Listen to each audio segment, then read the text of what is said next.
Okay, Xiaomi को सब brand Redmi ले आफ्नो 10X सिरिज अन्तर्गतको 3 वटा नयाँ डिभाइसहरू सार्वजनिक गरिसकेको छ।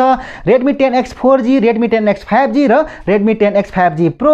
यो भिडियोमा म कुरा गर्दै छु Redmi 10X 5G को बारेमा, के छ फोनमा नयाँ, के छ फोनको फीचर र के छ फोनको प्राइस भनेर। सो यो विषयमा पूर्ण जानकारी लिन चाहनुहुन्छ भने यो भिडियोलाई स्किप नगरिकन अन्तिमसम्म हेरेर साथ दिनु होला।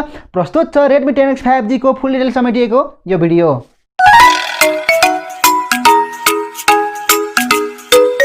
सुरुमा कुरा गरौँ डिजाइनबाट। डिजाइनको कुरा गर्ने हो भने यहाँहरु सबैलाई थाहा छँदैछ Redmi ले सधैँ निकै नै राम्रो डिजाइन दिन्छ, निकै नै राम्रो प्रिमियम बिल्ड क्वालिटी दिन्छ। यहाँ हामीले पाउन सक्छौं ग्लास ब्याक र एल्युमिनियम फ्रेम, जस कारणले गर्दाखेरि यो डिभाइस निकै नै प्रिमियम बन्छ र ब्याक प्यानलमा कर्निङ गोरिल्ला ग्लास 5 को प्रोटेक्सन पनि पाउन सकिन्छ।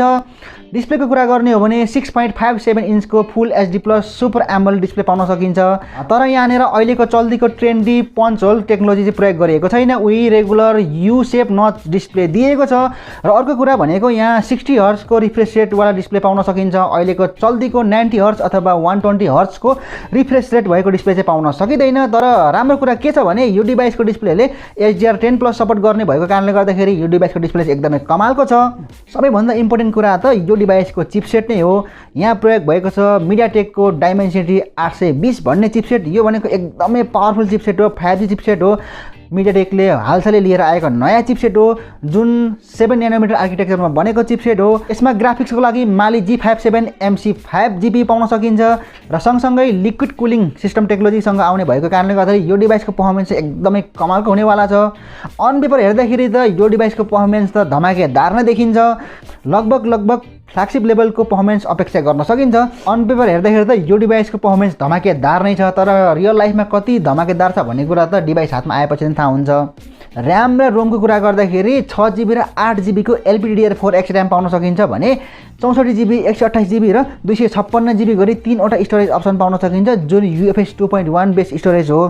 क्यामेरा सेगमेन्टको कुरा गर्ने हो भने रियरमा 3 वटा क्यामेरा देख्न सकिन्छ। 48 मेगापिक्सलको मेन सेन्सर रहेको छ अपर्चर f1.8 को साथमा भने 8 मेगापिक्सलको अल्ट्रावाइड सेन्सर रहेको छ भने तेस्रो सेन्सर भनेको डेप्थ सेन्सर हो, जुन चाहिँ 2 मेगापिक्सलको रहेको छ।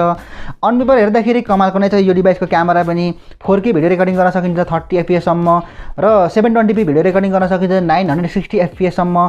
सेल्फी क्यामेराको कुरा गर्ने हो भने 16 मेगापिक्सलको सेन्सर दिएको छ अपर्चर f2.3 को साथमा, जुन मैले अघि नै पनि भने यहाँ कुनै पञ्च होल टेक्नोलोजी प्रयोग गरिएको छैन। उही रेगुलर यू शेप नच भित्र आउँछ सेल्फी क्यामेरा। ब्याट्रीको कुरा गर्ने हो भने 4520 mAh को ब्याट्री देख्न सकिन्छ। चार्जिङ टेक्नोलोजीको कुरा गर्ने हो भने 22.5 वाटको फास्ट चार्जिङ टेक्नोलोजी देख्न सकिन्छ। ओभरअल हेर्दाखेरि यो डिभाइस एकदमै धमाकेदार देखिन्छ। मुख्य कुरा त यसको प्राइसले नै हो। यसको प्राइसको कुरा गर्ने हो भने चाइनामा यसको बेस भेरिएन्ट यानी कि 6GB plus 64GB storage भेरिएन्टको 1579 Yuan यानी कि नेपाली करेन्सीमा कन्भर्ट गरेर हेर्दाखेरि लगभग 27000 जति हुन आउँछ। यो प्राइस सेगमेन्टमा यस्तो डिभाइस आउनु भनेको एकदमै कमालको हो। तर अब नेपालमा आउँछ आउँदैन भन्ने कुरा त ग्यारेन्टी छैन, तर हामी आशा गर्छौं कि यो डिभाइस इन्डियामा त डेफिनेटली आउँछ र लगायत मलेसिया लगायत अन्य कन्ट्रीहरुमा पनि पक्कै पनि पर्चेज गर्न सकिन्छ। यो प्राइस सेगमेन्टमा यो डिभाइस आउनु भनेको एकदमै राम्रो हो। यो प्राइस सेगमेन्टमा यस्तो डिभाइस आउने हो भने अहिलेसम्मकै सबैभन्दा सस्तो 5G फोन बन्छ यो डिभाइस। सो बाँकी कुरा यहाँहरुलाई के लाग्छ मलाई तलको कमेन्ट सेक्सनमा बताउनु होला। यदि यो भिडियोसँग इन्जोय गर्नुभएको छ भने यो भिडियोलाई लाइक शेयर गर्न नभुल्नु होला। आगामी भिडियोले मिस गर्न चाहनुहुन्न भने ग्याजेट संसारलाई सब्स्क्राइब गर्नुहोस् र सँगै आउने घण्टीमा पनि दबाउन नबिर्सिनु होला। हवस् त अहिले यस भिडियोमा यति नै। मेरो नाम हो प्रदीप, हामी मिल्ने छौं अर्को नयाँ एक्साइटिङ भिडियोमा।